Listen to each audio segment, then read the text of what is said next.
បរៀនញ៉ាំបាយញ៉ាញ់អត់ញ៉ាញ់អត់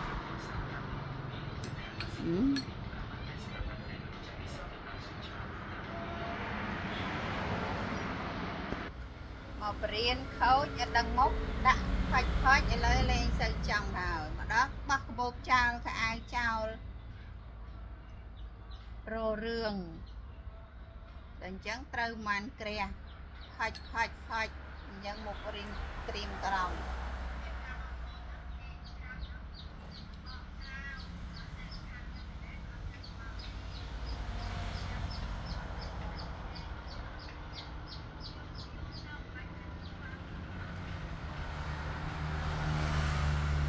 ធ្វើអីញ៉ាំត្រូវតែញ៉ាំអត់មានញ៉ៃទេ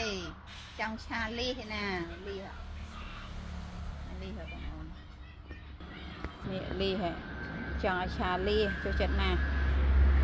ទិញលីស10កំប៉ុងញ៉ាំដល់2 3ថ្ងៃចង់ស្អីអស់ស្ដាប់បាននៅញ៉ាំមិនអស់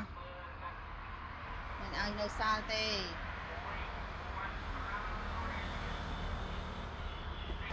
អត់ឲ្យវាម្ដង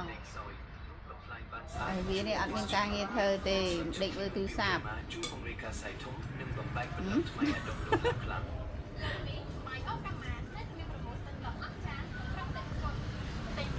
ាខ្មៅមែន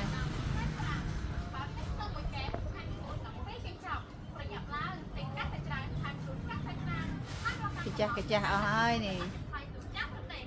កាចាស់ទៅមុខតែចរិតនេះស្ទាវ